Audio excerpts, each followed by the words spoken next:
What's going on, everyone? My name is Nicholas Merton here at DataDash, and today is April 29th of 2018.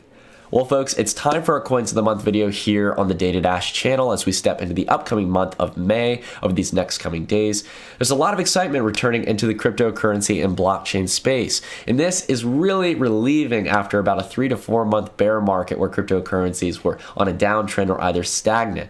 But at the end of April, we started to see a fire come back into cryptocurrencies where valuations are not only rising, but people are starting to see optimism again in the space with all of the great innovation that's coming in. So without further ado, before we dive into this, guys, and talk about not only the philosophy for this month, but also the players that I'm personally interested in, it's important to always note, guys, that this is solely just my opinion and it's not financial advice. You've got to go out there, guys, as always, whether it be the currencies we talk about today or anything else, and do your own research before you invest in anything. So to help you guys out, I'm going to give you guys a ton of resources down below in the description if you find any of the projects here today as interesting on the surface level, so you guys can go out and do your further research and determine for yourself what you want to do with these projects. So without further ado, let's go ahead and dive into it, guys. So let's talk a little bit about philosophy. As we step into the first sign of a bull cycle that we've seen in the past few months in cryptocurrencies, as we were stagnant for quite some time, I really want to focus on something I like to call the protocol wars. This is something I've been talking about. I recently talked about it in Chiang Mai, Thailand, where I attended the Tokenomics conference, and it's this idea that there's a lot of new awesome protocols coming into the space. It's really what's going to garner most of the interest in the space. And protocols are very simple. They're pretty much platforms that allow the creation of decentralized applications and execution of smart contracts. Now, this won't apply to all three of our players, but it does apply to a majority of them, and my main interest for this month. So not only do I think the three plays we have here today that I'm going to talk about are projects that I'm long-term on, that I'm excited about, and I'm personally hoping will do well over the long term, but there's also a ton of protocols across the board, guys, that are most likely going to do well in the upcoming month of May, as well as June if the bull cycle really continues. So it's not going to be hard to win in this market, but it's really going to be difficult to pick the key winners, as always. So today I want to spend some time to talk about what I think are going to be some of the leaders in this market over the next few weeks as we go into May. First off, I want to talk about something that many people have been asking me to cover for a very long time, and that is Neblio. So many people know me for covering Neblio back all the way, I think in August or September. It's been a long time since I've done a video specifically on Neblio, but I was one of the earlier people to cover the project. This is what we were talking about earlier, an enterprise platform or protocol that allows the creation of decentralized applications and pretty much allows enterprise to get onto blockchain technology.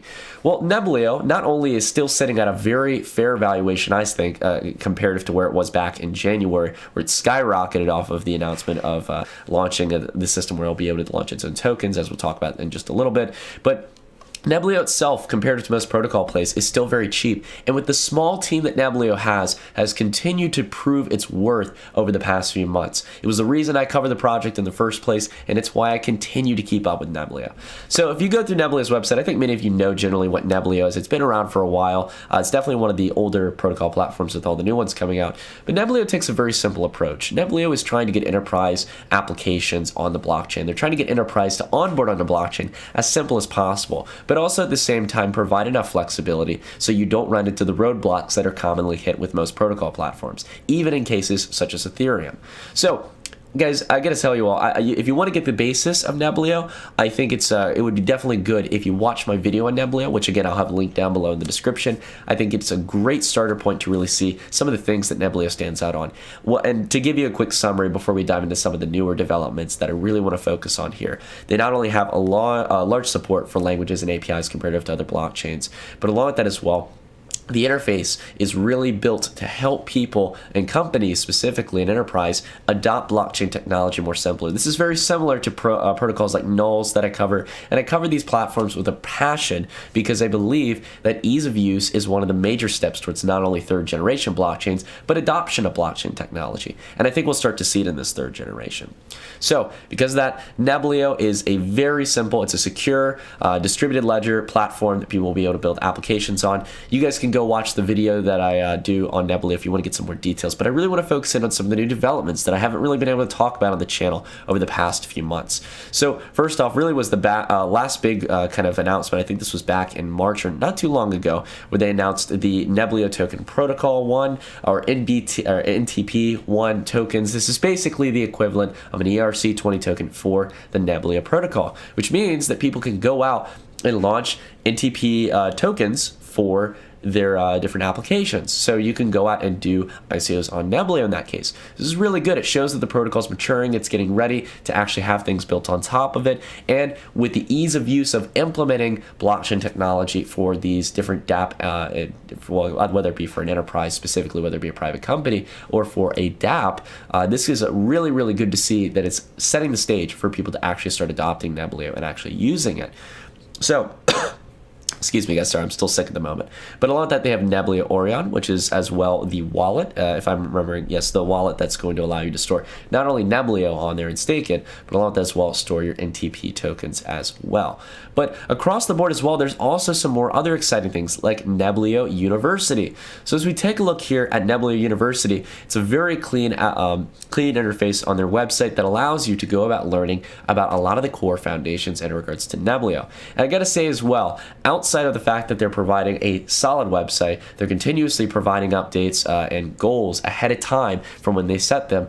I am so happy to see that Neblio has a list of the flexible API libraries that they've really made themselves stand out for, guys. The big thing that really sold me with Neblio is that they were claiming they were going to be working with being able to be flexible with a variety of languages. And you can see here that they have a wide range: Java, Ruby, Go, Python, JavaScript, C#, across the board. They've got all types of languages that will actually allow enterprise to flexibly build on top of these blockchain protocols, specifically Neblio in this case. So it's great to see that developments are still going. I gotta say to all the team over at Neblio, you guys are doing great. I know I haven't really kept up with the project in a while. For those of you out there in the community who know I covered Neblio in the past, you guys got interested from that video and you were curious about where I stand, I'm still positive on Neblio. I'm still long-term on Neblio. It's a great project. So as we go through here, not only does Neblio look sound and is continuing to produce updates, whereas a lot of protocols have stagnated or really kind of faded off, Neblio is still sitting at a relatively cheap valuation comparative to the other protocols. And it's important to note as well that really Neblio looks like it's setting up to have a massive cupping formation in price going into the next bull cycle.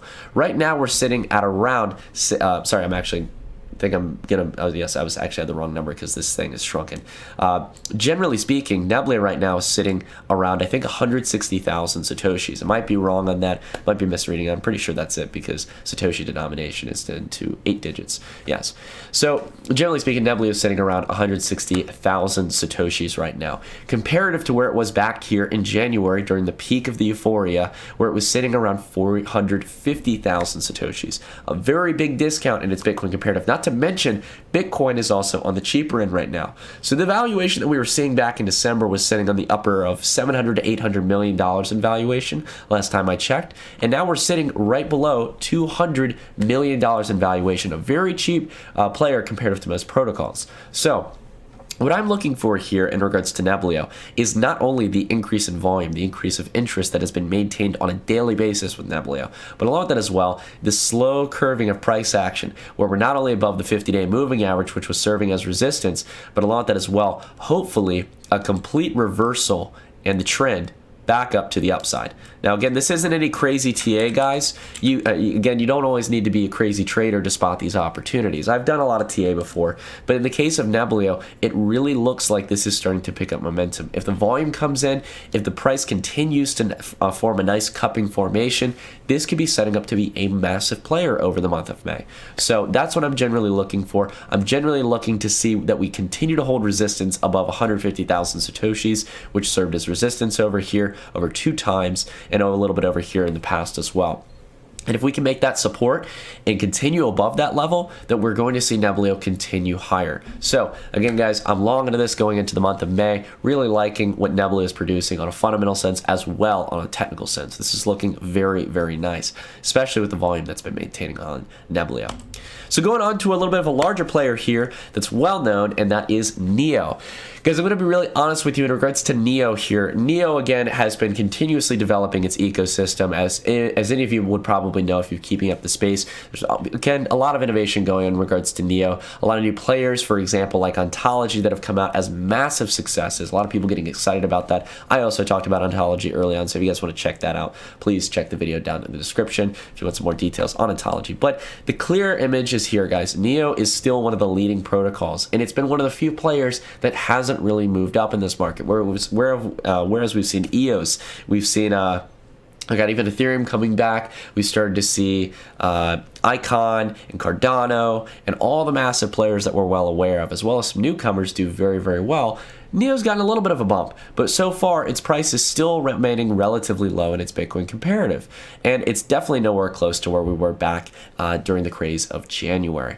In that case, because of Bitcoin being lower as well as NEO's Bitcoin comparative, I think at this opportunity we have a really interesting case where NEO is trading at practically half or close to around half of the valuation it was trading at beforehand back in January. So it's still, to me, one of the cheaper protocols. Now, again, if you guys don't know much about NEO, I recommend you guys go ahead and check through not only the videos I've done on NEO before, but along with that as well, the website. They've got a lot of great resources. You can learn a lot if you go watch my Ontology video a little bit about what Ontology is and how the whole NEO ecosystem is really forming. There's a lot of exciting stuff coming. They've been building great partnerships. They've been continuing to showcase that NEO itself is serving as the underlying asset where this entire ecosystem is going to help uplift the value of NEO in the smart economy. It's a really interesting concept.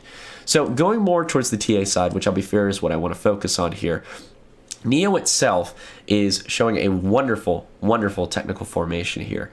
So as we've seen over the past, not only has NEO gone through stark run-ups, it's gone through pretty stark corrections as well.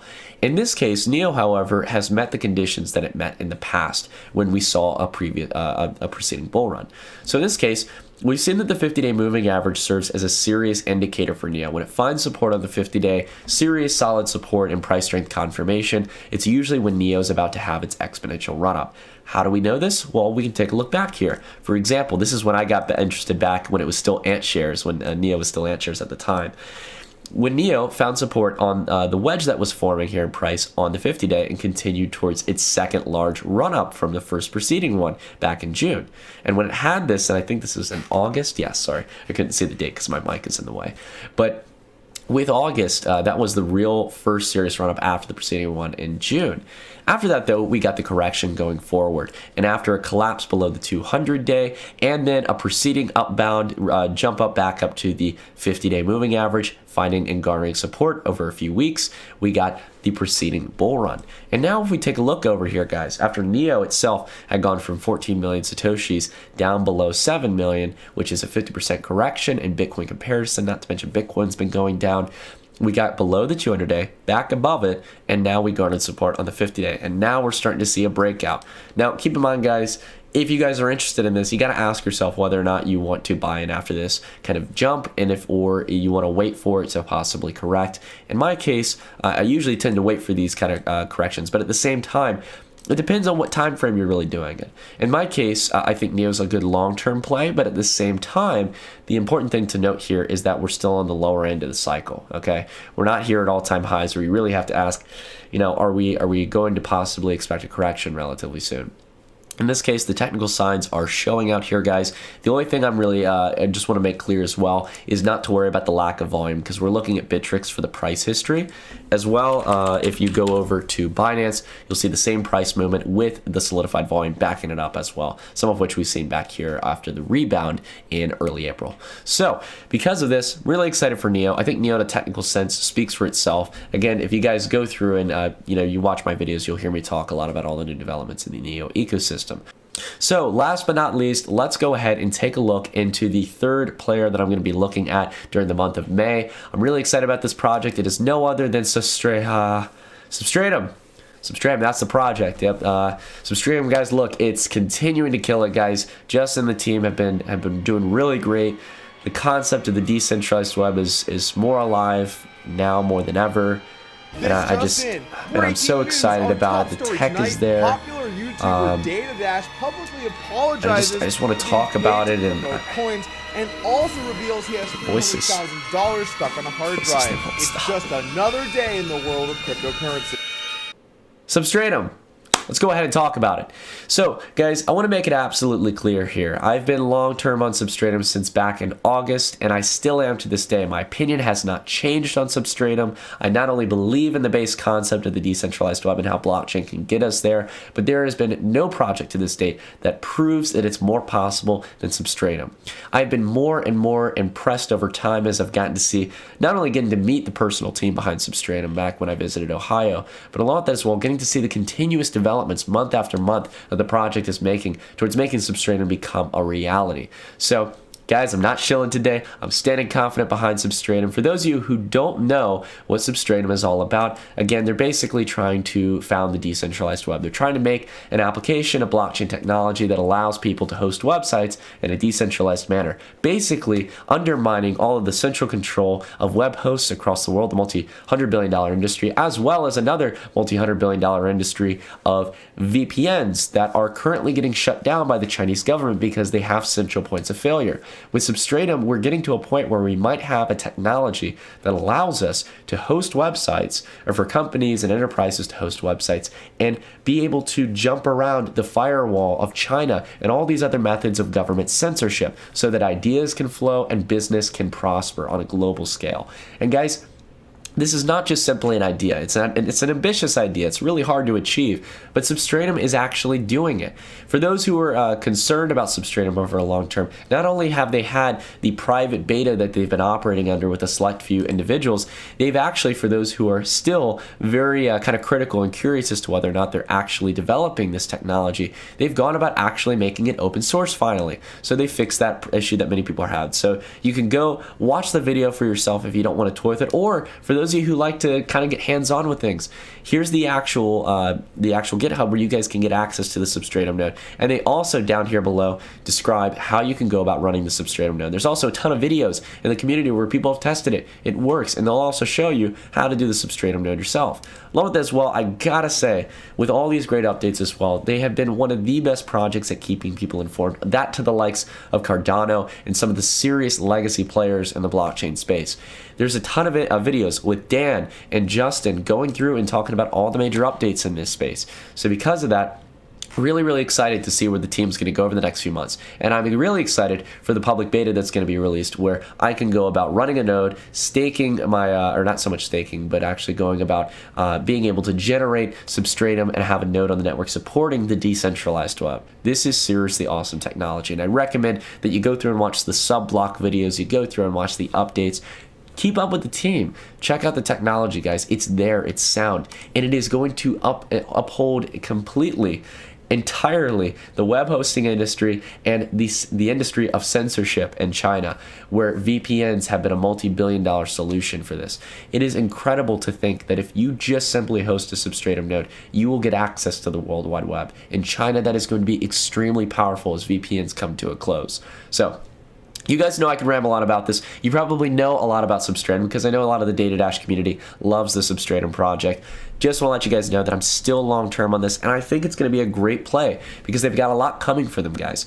Wrapping up on kind of the fundamental things to look forward to, not only do they possibly in May or June over the next coming months have developments coming for the public beta, but along with that as well, we have the excitement coming for their featuring in the new Fox Business documentary series, as well as CNN.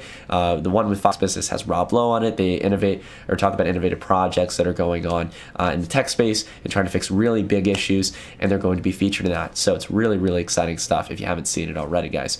I think it just aired the other night, and I think they've also got something with CNN as well, if I remember correctly. But outside of that, on more of a technical sense, guys, I want to spend some time to talk about the chart, because the chart has been signaling lots of signs of confidence across the board. Not only has volume been continuing to grow as we've gotten out of the period of January and December, where volume was crazy in these markets for all cryptocurrencies, but we've seen higher levels of volume here as we step into the month of April. And as we go into the month of May, I don't think it's going to change. I think we'll continue to see that volume excuse me, as we continue up higher onto these higher levels of support for price. So what do I mean by that? You can see the lines here that I have drawn here on the chart. These are really key levels around 7,300, which was acting as both support and resistance, or sorry, both support of the past and also resistance over here in mid-March. But along with that as well as serving as support. And we also garnered support down here. I think it was, well, it wasn't so much of a double bottom, but support here on previous resistance back here at 4,000 Satoshis. So we not only garnered support at previous resistance over here from the past, but along with that as well have found support on a previous level of support from back here in December as well as February. And I think we're seeing what we're seeing with so many different projects that have corrected, guys. Keep in mind, this is comparison to Bitcoin. We've seen it not only go down comparatively to Bitcoin, much like all other altcoins, but Bitcoin is still down relatively low, about 50% than where it was back in December. And because of that, Substratum is starting to form a pattern much like many other players, where it's starting to gain dominance comparative to Bitcoin. It's starting to go up, and it's starting to garner levels of support. Last time we leveled out support here, guys, it is important to note that we were able to go through a parabolic style run up here. And as we go into the month of May, I don't think we're going to get fast price action like we saw back in December and January. But I will say this, I think that Substratum, especially if it launches the public beta, is going to reshape the framework of what we believe in and what we understand in regards to censorship and understanding in regards to blockchain technology and the use cases for blockchain. I think it's going to be fantastic. And I wouldn't bet on trying to trade on this, guys. I've been long-term on Substratum because I've been holding it long-term because I believe that no matter when it happens, when the public beta comes out, it is going to be astounding. Now, it has been a little bit delayed, guys. We have to be fair in that regard. Substratum's taking a little bit longer to get it out there. But boy, it's hard to build the decentralized web. I got to give it to them. And I'm no developer by any means, so I stand in no room to criticize the project in that sense. So what I think we're going to see here is so long as we can close above 9,000 Satoshis, that this is going to continue going up in May, and we're going to see a very nice uptrend to where I really think you could get back up in this range of 16,000 to 18,000 Satoshis. Wouldn't doubt it for a second, guys. I believe in the project long term, and I hope you guys do too as well. But let me know what you guys think down in the comments down below about Substratum, Neo, and Neblio. I want to hear what you guys think about these projects. Again, they're not the only projects I'm ambitious on. I really want to drill in the message here for this month. There is a lot of protocol plays across the board that I'm excited about. And if we take a look, I mean, even just down the top 100 cryptocurrencies, but really the top 200, as well as some new ICOs that have yet to list on exchange, there is so much new developments coming to this space, folks. I can tell you, a lot of it is talk. I agree. There's a lot of hype that's going to be coming in, but there's also a lot of key innovation. Either way, the hype is coming into the market. We're entering into another bull cycle, and the exuberance is present and alive in cryptocurrencies. So with that being said, guys, thank you so much for watching. Thank you guys for staying to the channel. If you guys like the video, give it a thumbs up. I'd really appreciate it. But until the next video, I'll see you guys in the next one. Stay tuned.